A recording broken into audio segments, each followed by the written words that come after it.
हो गया। शुरू हो गए।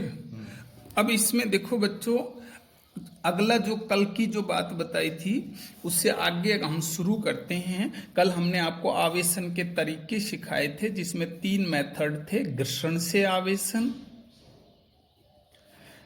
चालन या स्पर्श से आवेशन, और तीसरा था बच्चों प्रेरण से आवेशन।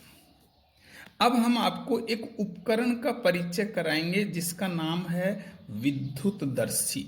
क्या नाम है बच्चों? विद्युतदर्शी। सच में हम इसको स्वर्ण पत्र विद्युतदर्शी कहते हैं। ये क्या बताती है हमें? ये बताती है कि किसी वस्तु पर आवेश है या नहीं, देन आवेश का संसूचन करती है। दूसरी बात उसका क्या बताती है? परिमाण बताती है कि उस वस्तु पर है ना कितना आवेश है। ये एक उपकरण है जो आवेश का संसूचन मतलब उसकी उपस्थिति बताती है, और वस्तु पर आवेश कितना है उसका मान बताती है। इसमें क्या होता है कि एक कांच का है ना जार होता है। देखो बच्चों, ये कांच का जार है, इसका मुंह है, इस पर कॉर्क लगा होता है। इस कांच के जार में एक धातु की छड़ है ना ऊर्ध्वाधर लगी होती है। इस छड़ के ऊपर का जो सिरा है, इस पर धातु की डिस्क लगी होती है। ये क्या है? धातु की छड़। ये क्या है? कांच का जार। इस छड़ के निचले सिरे पर है ना 2 स्वर्ण पत्तियां लगी होती हैं। ये 2 स्वर्ण पत्तियां हैं। इस जार का संपर्क है ना भूमि से भी होता है। इसको भू संपर्कित बिंदु भी कह देते हैं। देखो सर, जब हम किसी वस्तु पर आवेश का पता लगाना होता है, उस वस्तु को हम इस डिस्क से स्पर्श करा देते हैं।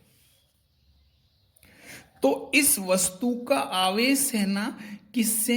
इस धातु की छड़ से बह करके स्वर्ण पत्तियों पर आ जाता है। क्योंकि ये समान प्रकृति का आवेश है, इसलिए एक दूसरे को क्या करती हैं? प्रतिकर्षित करती है। ये जितना अधिक फैलेंगी उतना ही हम ये कहेंगे कि इस पर आवेश का मान अधिक है। अगर इनमें कम प्रतिकर्षण है तो हम कहेंगे इन पर आवेश का मान कम है। अधिक है हम कहेंगे इस वस्तु पर, जो आवेशित वस्तु है, इस पर आवेश का मान अधिक है।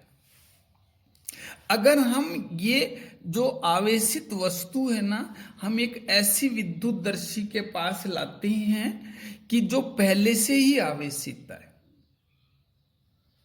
तो अगर इस स्वर्ण विद्युतदर्शी के ऊपर आवेश की प्रकृति आवेशित वस्तु की प्रकृति के समान ही है, तो ये स्वर्ण पत्तियां और अधिक फैल जाएंगी। अगर आवेशित वस्तु पर आवेश विद्युतदर्शी पर आवेश की विपरीत प्रकृति का है, तो ये पत्तियां है ना सिकुड़ जाती है। इस प्रकार से हम इस विद्युतदर्शी से आवेश का संसूचन कर सकते हैं और उसके परिमाण को भी माप सकते हैं। अब हम आपको सिखाएंगे आवेश के गुणधर्म। देखो बच्चों, आवेश की क्या प्रकृति है ये हम आपको सिखाएंगे। सबसे पहली बात है, आवेश है ना 2 प्रकार का होता है। एक धन आवेश होता है, एक ऋण आवेश। ये वैज्ञानिक हैं बेंजामिन फ्रैंकलिन। इन्होंने सबसे पहले बताया था कि आवेश है ना सदैव युग्म में रहता है। दूसरे नंबर की बात ना, आवेश है ना सदैव इसकी प्रकृति 2 रूप में रहती है, धन आवेश और ऋण आवेश। समान प्रकृति के आवेश समान प्रकृति के आवेश प्रतिकर्षित करते हैं और विपरीत प्रकृति के आवेश आकर्षित करते हैं। क्या करते हैं? आकर्षित। देन मैं कहूं धन धन मिल गए प्रतिकर्षित, ऋण ऋण मिल गए प्रतिकर्षित, धन और ऋण मिल गए आकर्षित हो गया। तीसरी बात, किसी वस्तु पर कुल आवेश जो है उस पर उपस्थित सभी आवेशों के बीज गणितीय योग के बराबर होता है। कि माना कोई वस्तु है, उस पर सपोज 2 कूलाम है, यहां कोई 4 कूलाम है, यहां पर कोई -3 कूलाम है। अगर हम इसका टोटल आवेश करेंगे ना बेटा, तो 2 + 2 2 + 4 -3, देन ये 3 कूलाम हो गया है सर। इसी आधार पर तो अपन कह सकते हैं कि विद्युत उदासीन वस्तु में जितने प्रोटॉन होते हैं उतने ही क्या होते हैं उसमें इलेक्ट्रॉन, इसलिए कुल आवेश क्या हो जाता है? 0 हो जाता है। इसे आवेशों की योज्यता भी कहते हैं, योज्यता। चौथे नंबर की बात है सर, आवेश वस्तु के वेग पर निर्भर नहीं करता है। आवेश वेग पर निर्भर नहीं करता, क्योंकि अगर अगर कोई वस्तु स्थिर है या आप उसको गतिशील कर दो तो वस्तु के आवेश पर कोई प्रभाव नहीं पड़ता है। लेकिन अगर हम वस्तु के द्रव्यमान को देखें ना, तो वस्तु का द्रव्यमान वस्तु गतिशील होने पर घट जाता है, लेकिन उस वस्तु का वेग लगभग किसके बराबर होना चाहिए? बढ़ जाता है। उस वस्तु का वेग लगभग किसके बराबर होना चाहिए? प्रकाश के वेग के बराबर।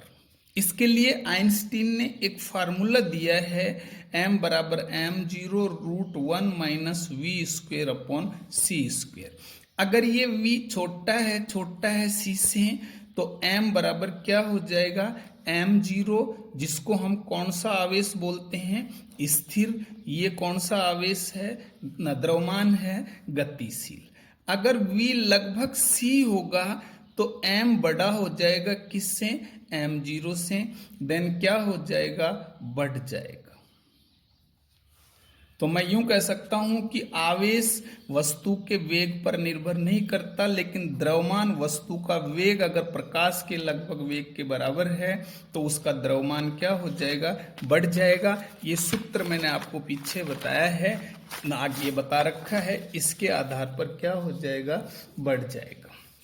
नंबर 5, स्थिर आवेश है ना, केवल क्या उत्पन्न करता है? विद्युत क्षेत्र।